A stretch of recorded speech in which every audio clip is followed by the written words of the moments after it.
convey the full import of the change in law. Most of the draft rules are now in the public domain for you to read and mull over. Or you can just watch this special edition of The Firm, because today we have a multidisciplinary panel here to take you through the many surprises that these rules have thrown up. I am joined by Narayan Shankar, Vice President and Company Secretary at M&M, Yogesh Sharma, Audit Partner, Grant Thornton, Manan Lahoti, he's Corporate Lawyer and Partner at Luthra, and Vivek Gupta, who's the M&A Head and Partner at BMR. Gentlemen, to all four of you, a very warm welcome. The first issue I want to start with are two definitions that cut across the Act and impact all stakeholders.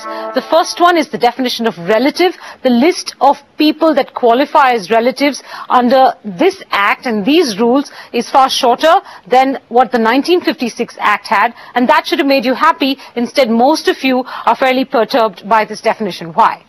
Today, if you see the Companies Act 1956, nuclear family was not there. It was more joint family was invoked. Today, with nuclear family, the whole concept of relative today, whether in terms of independent directors or auditors, there are huge responsibilities cast, and today with the 15 type of relatives which but it's still fairly close, right? It's your parents, it's your husband or wife, two generations it's above, your children and your son's children, that's it. So you will have to see it from the perspective of, is the concerned director able to exercise influence or control any one of those relatives?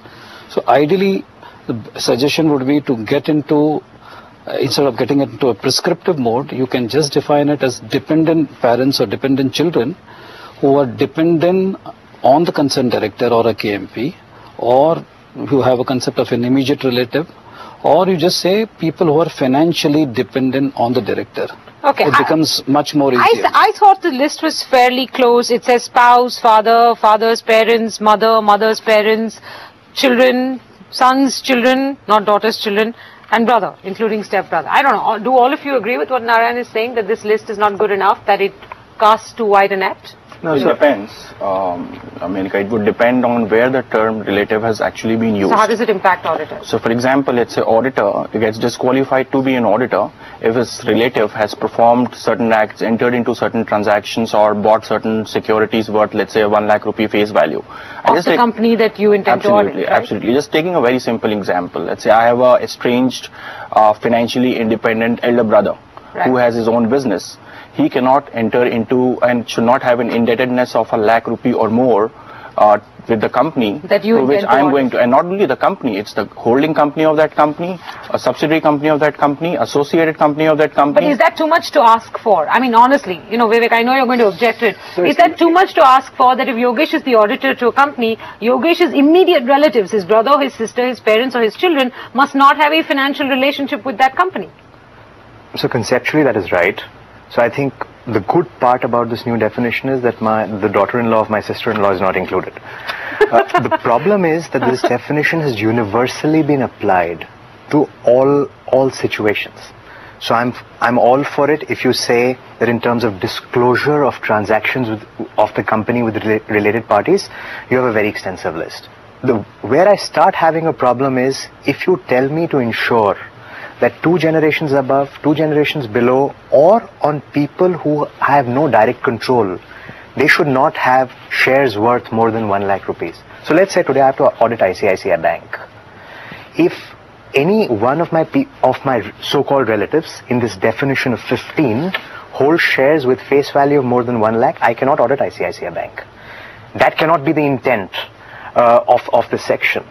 So in a variety of situations, different definitions are required. I get it. So what you're saying is that the long list works if it only pertains to additional disclosures. But the moment you start using the list to make restrictions on what can or cannot be done, then it becomes too long a list in that sense.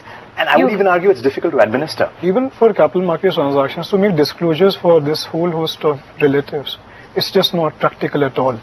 The number of situations in India where, like he said, the brothers may not speak to brothers, the information will not be available, one.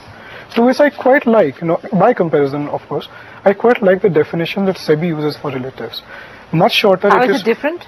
So it basically includes the parents, it includes the siblings, it includes the children of the person, also of the spouse. It's still larger than probably what it should be. It's exactly the same. Parents, siblings. Slightly more than that. Parents, siblings, it goes children. up 2 level and it goes down 2 level. The And children's definition has to be in the context of the provision you are discussing. If you're discussing independence, it has to be based on financial dependence. If it's for related party, then it's a different matter. It has to be based on the context you are trying to get into. Okay, all right. I get the broad gist of what you all are trying to say. I want to move to the second definition that again, has many people irked, and that is the definition of related party. And Narayan, I think you're saying that again it casts the net too wide. Related party today currently is not defined under the Act. Related party is defined under the accounting standard, and they broadly fall into 2 buckets. One where you can exercise control, and the second where you can exercise significant influence. Today, under the Companies Act, they have defined relatives 2013, the new one. The rules have defined related parties. Related parties, and the net has widened beyond imagination. For example, a director or a KMP of your company is fine. But if you're saying a director or a key managerial personnel of your holding company, of your subsidiary, of your associate, and relatives of those people are all going to be related parties where you can't have a single transaction with them. Not only that, even key managerial people and their relatives of the holdco subsidiary associates. So if you, just for example, if I can give, suppose a company has say 100 subsidiaries and 10 related parties, 10 KMPs and directors all put together, and even if they have 10 out of the 15 relations alive, so you're talking about 10,000 people who have to be tracked across. But given the abuse we've seen of related party transactions in this country, isn't it fair that they've expanded the net? Again, if it was for the purpose of disclosure, it's fine.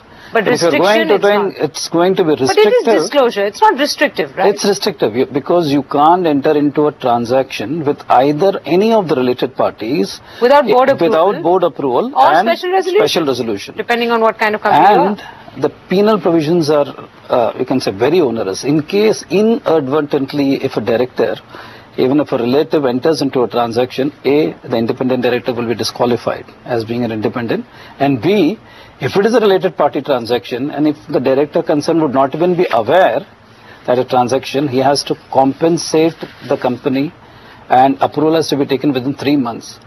You would not even be aware that a particular transaction has been actually taking place in one corner. I get the point. I have a slightly different problem, really. I think the accounting standard definition of related parties has to be the same as the Companies Act. It can't be different. It should not be different because for Companies Act, for the first time they've introduced the definition of related party, and this is slightly different from the one that I've seen under Accounting Standard 18. That's what Nayan pointed out. Right, but the problem it creates for a capital market transaction is we need to give disclosures of all related party transactions. Till now, we used to align the disclosures to what was there in the accounts. Accounting standards. Now you have 2 definitions. That's right, 2 sets, and one is verifiable. Right? This plagues us with several definitions that are common across several acts, whether it's things like control, which is more complex, or it's things like, related party, which is simpler and should have been stuck to it. Or even KMPs for that matter, key managerial personnel, or promoters. And rules provide even functional heads to be the related parties. Now, functional heads could be anyone. Functional head is a purchase head, your sales head, R&D head, whether the function is relevant to the company or it may not be so relevant. But the functional heads are covered without any definition for functional heads. So it's got to wait and see how functional heads is going to get defined and interpreted. I get it. All right. The third definition I wanted to bring in, and it's not strictly a definition, but I'll bring it in nonetheless. And Yogesh, this impacts your fraternity, the issue of what constitutes a business relationship. Because it says that you cannot be an auditor to a company if you have a business relationship with that company. And then it goes on to elaborate that means any transaction entered into for a commercial purpose. Now, what commercial purpose means is a big question mark, and that again precludes you from, let's say, auditing a company like, for instance, Vodafone, if you have a Vodafone service on your phone, is it? Yeah. So it's going to be a major challenge for, and in case that we yet to look. My example was extreme. I don't think that that the Ministry for Corporate Affairs is going to look at it that way. But I'm just wondering, is that how you're reading it? But the theoretical reading of the rule is exactly the same. As extreme. So it's transaction of any commercial purpose. So it could be anything. Now I am a Tata Power user and probably disqualified for being appointed as an auditor for Tata Power. So it's going to create a challenge. I'm sorry, I want to laugh, but maybe an extreme. It just sounds absurd. It is extreme. Extreme interpretation, but intent is right. So it goes back to the basic fundamentals that auditor has to be independent of the company. Yeah. Point is, what is that which should be disqualified from a transaction coverage perspective from for making auditor an independent party? Now, a transaction which has been entered at arm's length, which is there in the related party transaction approval as well. And I think those definitions and those concepts have to be applied so even they should have put arm's length into that. And if the moment they'd put arm's length into that, then you'd be clear of at least not having to disconnect your power supply or change your service provider, Absolutely. right? Absolutely. Okay, fine. All right. Materiality thresholds also in the Act, right? I get it. Holding 1 lakh rupees worth of shares of Infosys, coming back Face to my value, face value, coming back to my favorite example, or Mahindra and Mahindra, is not going to give you any influence on those companies, trust me. So there has to be some materiality threshold which is perhaps even defined with reference to the company in question. The compliance costs for these companies also must be seen. So while rulemaking is a good thing, in principle I agree with you. In principle I think we are headed down the right track. Related parties should be disclosed. People who have abused the system should not be allowed to abuse the system. But in doing all of this, you can't take such extreme steps. The pendulum cannot completely swing to the extent it has.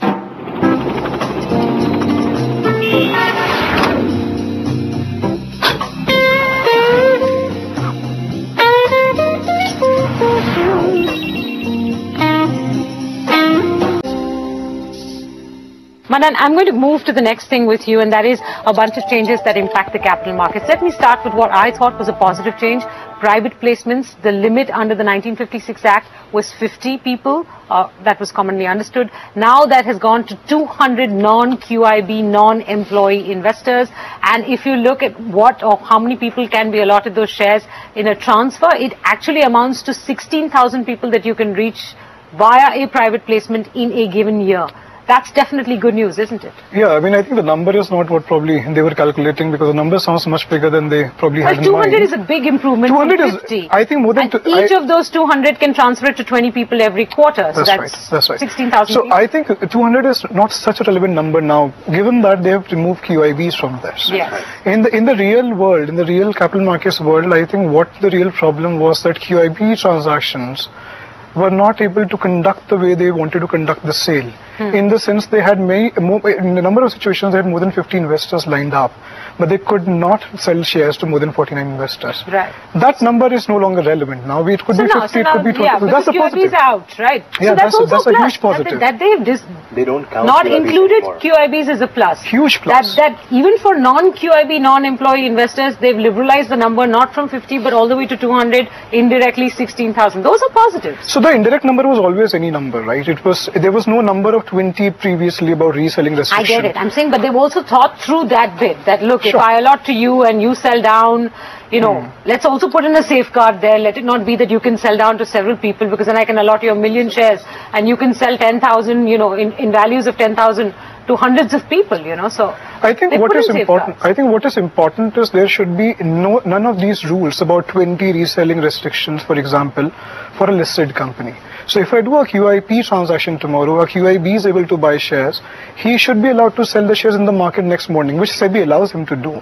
But now he has to make sure that he doesn't sell the shares to more than 20 investors, which is not something a QIB can control. So all in they the need open to do market. is in that 20, the rule that refers to the transfer to 20 in a quarter, not more than 20, they just need to make sure that that excludes QIBs. That's all they need to do. I would say not only QIBs, but even if a promoter were to purchase shares, for example, under private placement, he should be free to sell those shares when he can to as many people on the market. So any transaction which is on the market should not have a number restriction at all. I can see that promoter private placement bit being abused, but we won't get into that. That's your broad objection to private placements. Otherwise, you'd say it's a fairly good development, right? And it also comes with what I call Sahara proofing, right? There are safeguards. I won't comment on that, but 50,000 bank account, your name has to be on the form. So they've put in adequate safeguards. Those are the good things, but there are problems again. You know, I think one important problem would be, it's fairly common in India to do a QIP transaction with a preferential allotment to the promoter.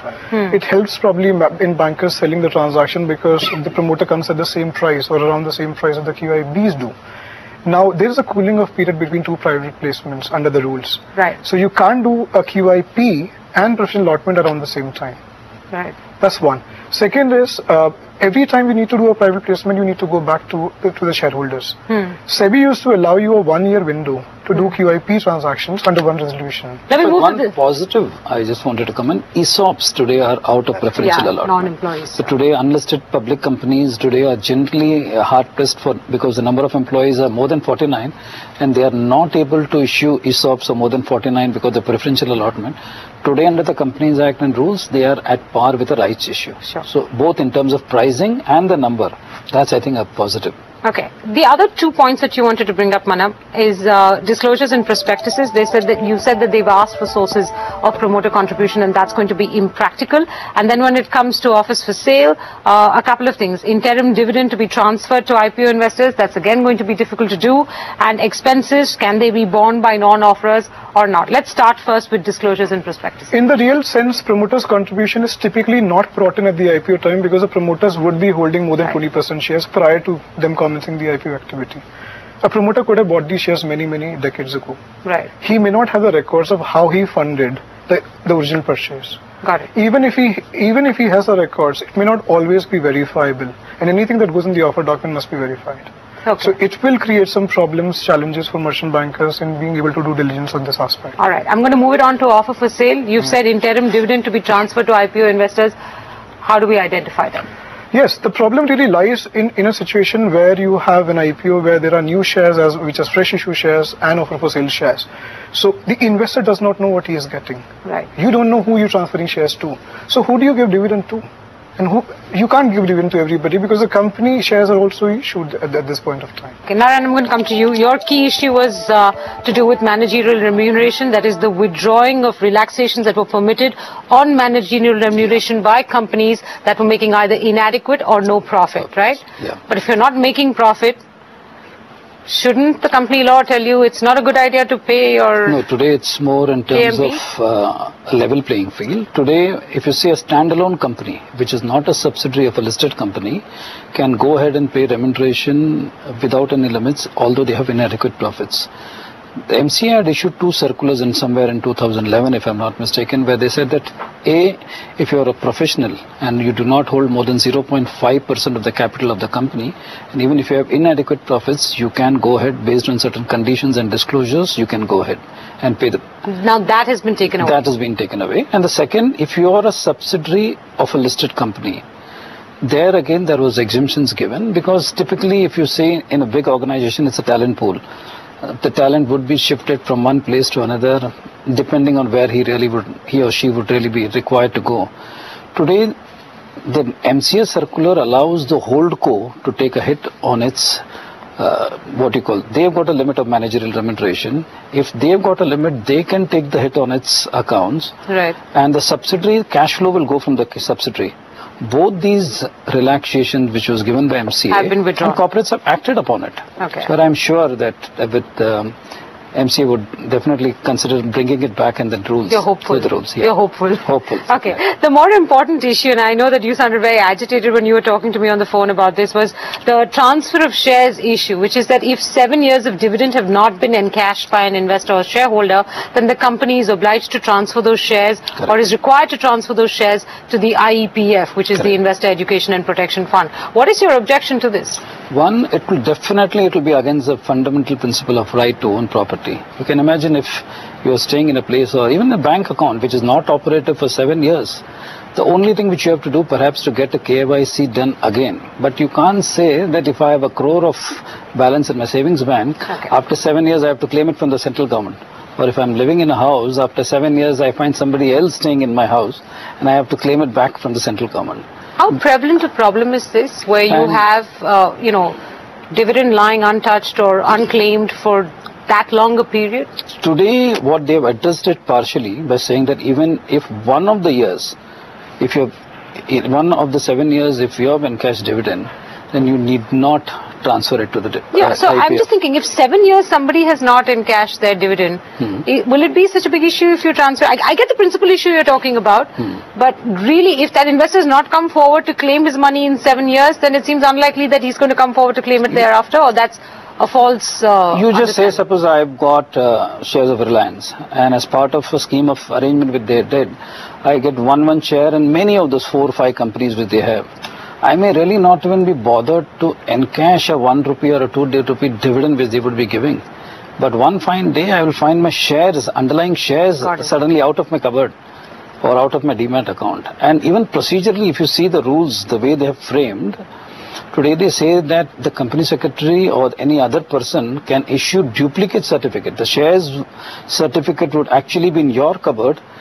Without your concurrence, I will be issuing a duplicate certificate and transferring it to the government. That seems illegal. On similarly, if you have a demat account, how can I just sign on your behalf a DP slip and transfer it? Okay.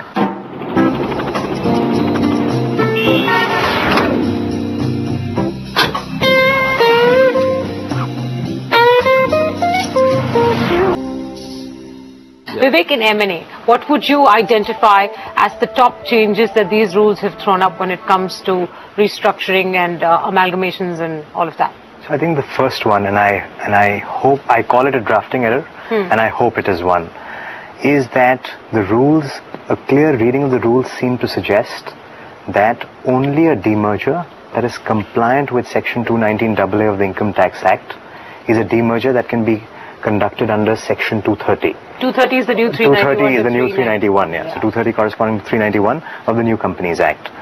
Now, that's very interesting, and I think that's unintended.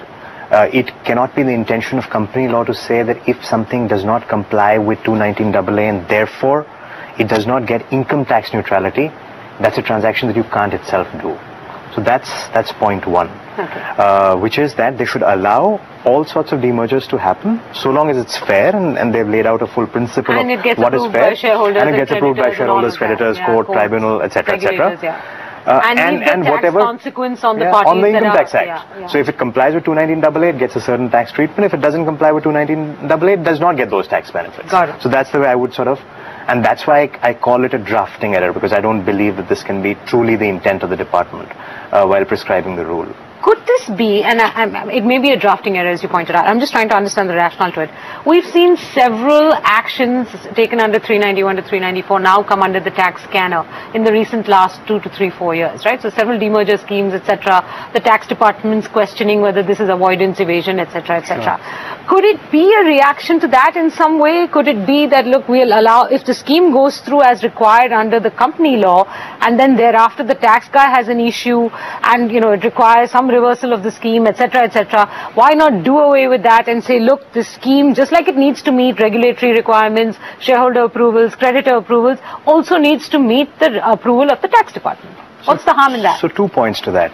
So A, the New Companies Act already says, so under the existing Companies Act, when a petition is filed under 391 to 394, it goes only to the Regional Director, Department of Company Affairs for approval.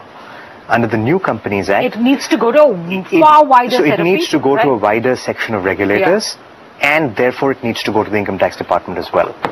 Once it has gone to the Income Tax Department, then this reason goes away.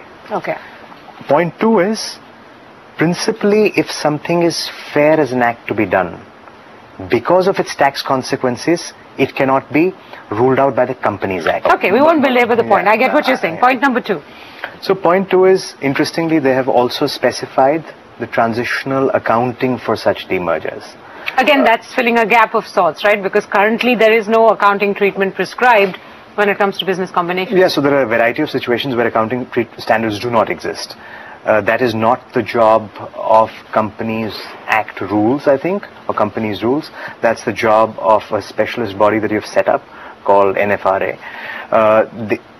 What they've sought to do is something that I don't have a fundamental disconnect with. So what they've basically sought to do is you will record assets and liabilities at book value, which again goes back to 219AA. So I think this 219AA in the context of demerger has played a very active role in the thinking of the department while framing the rule. So all assets and liabilities to be recorded at book value, and any differences to be broadly adjusted in the capital account. So either in capital reserve or in goodwill. I just find it interesting that this is specified in the rules.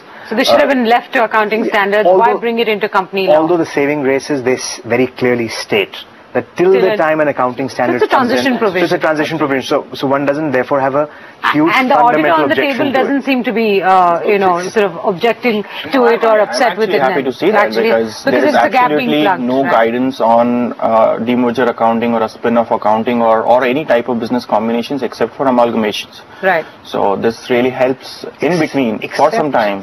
So I completely agree with that. So it helps the auditor. I don't think it's fundamentally anything which is hugely wrong, except that I think that spin-off accounting or demerger accounting is a topic for more detailed exposition and articulation. I don't think 3 sentences to say assets at book value, liabilities at book value, difference on the capital account. Look, it's a transition provision, so it's 3 sentences. Otherwise, you would have had at least a few pages of rule making on it, right? So be happy for what you got. The point is there will be at least some consistency as compared to having completely different types. So people do fair valuation and do a fair value based accounting. At least there will be a book value accounting for all entities. So does that pretty much cover the impact of rules on M&A, or is there another point you want to make? So the other very interesting point is, I think somewhere the Act, and again potentially a drafting error, somewhere the Act seems to suggest that a capital reduction which goes through 230, effectively 391 to 394, is something that does not then need to comply with the other set of provisions. So if you're doing a consolidated scheme where there's a merger plus a capital reduction, demerger plus a capital reduction, etc., the fact that you have complied with the mother provision, the 230, is good enough. The rules somewhere picking up from the current company's court rules, Rule 65, and reproducing that clause seem to suggest that even if capital reduction is part of a consolidated scheme, it must go through its independent procedure. Now, I don't think the procedures are very different. There are some different timelines at various places and so on and so forth. But I think all of this fundamentally is not required, because if 391 to 394 or 230 gives you adequate protection, then it gives you adequate protection for a capital reduction as well. Why do you need to break it up? And I think the Act recognized that fact. The rules somewhere are slightly at variance to that.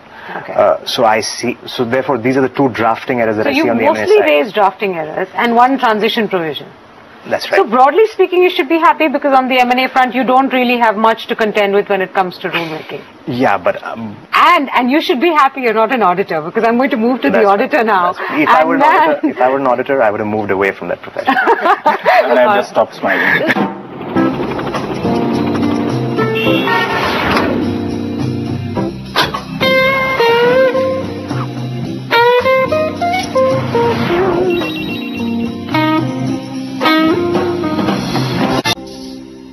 Audit rotation. What's interesting in the rules is that we were expecting that they would prescribe a class of companies. They've kept it a narrower class of companies. They've kept it fairly wide. So with the exception of small companies and one-man companies, audit rotation now applies to the entire universe of companies in this country, which is a huge change, not just for public listed companies, but for private companies as well. So that's one big thing. And secondly, there seems to be some confusion on whether it's retroactive or not, because we were given to understand that the 2 5-year terms in rotation with the 3-year cooling off period, 3 years, right? Would apply 3 years within the Act coming into force. Now they're saying in the rules that we're also going to count the audit tenure up to the Act coming into force. What does all of this mean? Sure. I think we're trying to cover a lot. In 30 seconds. Absolutely. So, first of all, in terms of coverage, I think there are three aspects. One is coverage. Second is in terms of what you stated, retroactive versus prospective. And third is whole gamut around appointment, whether it's 1 term versus a 5-year term. So, tenure protection. Okay. So, auditor rotation and tenure protection always works together in theory. Right. If you're going to rotate auditors every 5 years, you're going to give them a protection for 5 years as well.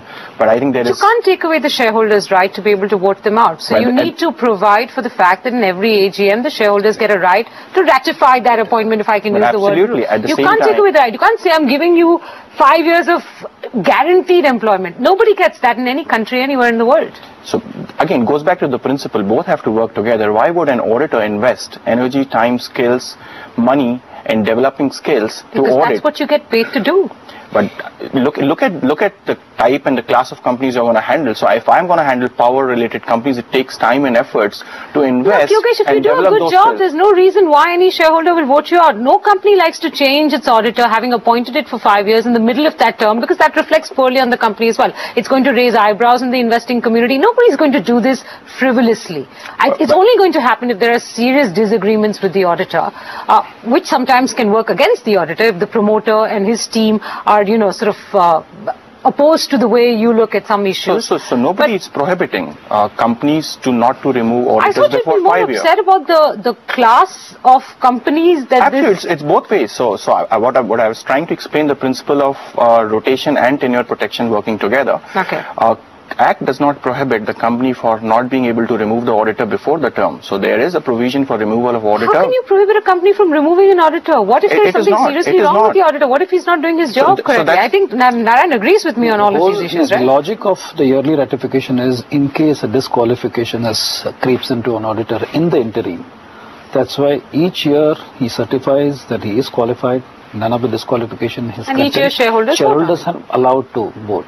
What are you worried about? In this country, companies have had auditors for 30 and 40 years, and shareholders have never stood up in an AGM and said, oh my gosh, this is 3 decades, let's vote this auditor out this year. It's never happened. It's hardly ever happened. So let me try and explain. I think we're discussing two very, very different issues. Okay. One is regarding tenure, whether it's 1 year versus 5 year and a tenure protection. Section 140 clearly provides that auditors can be removed before their term gets over, provided there is a central government approval. Right. So if there are reasons, then you have a way to go for it. At the same time, now the auditors will be appointed for 5 years, subject to annual ratification by the members in every AGM. What does that mean? So auditors can also be removed at the end of 1 year. Then we are going back to the past era where we had 1 year terms. So both are in conflict. Okay. Let's assume, if not ratified, what does it mean? Does it mean removal? No, the answer is not there. The Act does not state that. It simply says it needs to be ratified, that's all. So that's one part of the issue. Second, with respect to the coverage, covering every possible company, I think that's worrisome. So there's so many companies are not equipped to do this. We don't have the depth in audit firms in this country to be able to do this either. Just think of the numbers: 8,000 listed and 13 lakh registered companies. So we are dealing with a range between 8,000 to 13 lakh companies who may be in between, subject to rotation within a period of 3 years, considering the third aspect of rotation, that it's going to be retroactive, because the rules provide that the past term spent by the auditor with the company is going to be counted for computing either the 5 year or the 10 year tenure. So suppose you've been my auditor for 10 years, that means that if the Act comes into force today, then your term is already over. So within 3 years, I have to rotate out of you. Is that, I've understood that correctly? Yes. So I don't have another 10 years. I'm actually delighted with that, because I thought that they were going to allow you to do another 10 years. So 2 more terms of 5 each with the same auditor you've had for 30, 40 years, and then be forced to rotate out, which is perpetuating, a problem in that sense. So, Yogesh, I'm sorry, I disagree with you on this, but I'm happy. Which is coming up is it appropriate for rules to provide for this? It should have been in the Act. Because, absolutely. So independent directors, whether the term is prospective, is provided in the Act specifically. Now rules, are they going beyond the law, is a point of discussion. Yeah, fair enough. So I get the pain that you're suffering on both ends of this, though I may not fully agree with you principally. The third thing that you're going to be forced to do now is report fraud. Report material fraud and report it within 30 days to the central government if it is material in that sense. That puts on your shoulders a fairly big burden, and accompanying that is a fairly big liability, right? Absolutely. And I think there are many variables to fraud reporting directly to central government. I think if you look at the definition and what the exact requirements are, auditors are supposed to report not only committed frauds, but frauds being committed.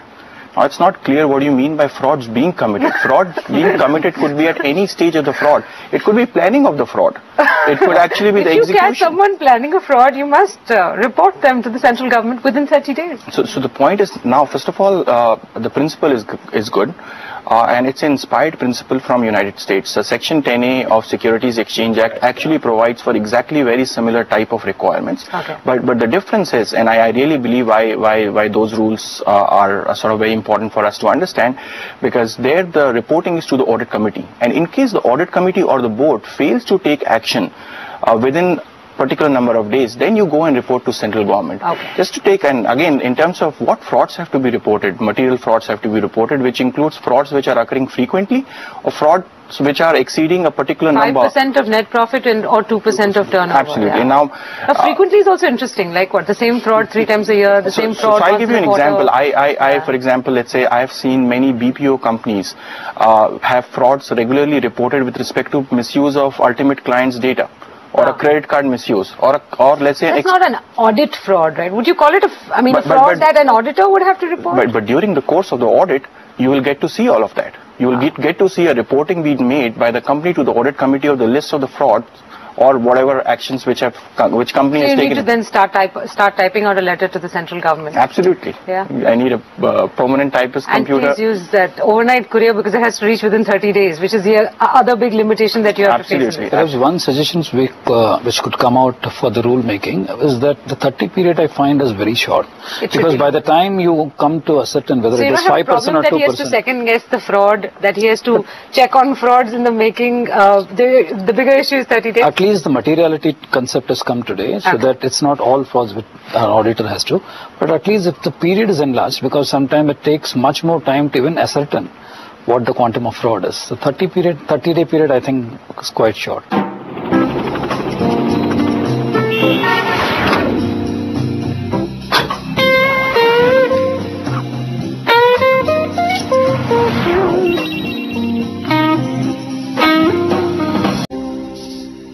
The only point I wanted to add, which was not on any of your lists, and we discussed this briefly at the top, was that related party transaction disclosures now cut across all companies. All companies with a paid-up share capital of 1 crore or more need a special resolution to approve RPTs. And as you know, in this new Companies Act, interested parties cannot vote in that RPT. I don't know what that's going to mean for several private companies if the interested shareholder can't vote.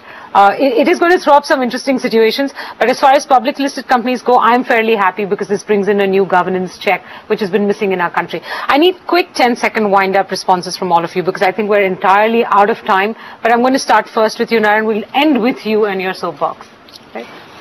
With regard to the related party, the last point. Across the rules. Across the rules, I find definitely rule making power. They've been given enormous because more than 400 out of 470, more than 300 sections are going to come. Let me put the question to you this way.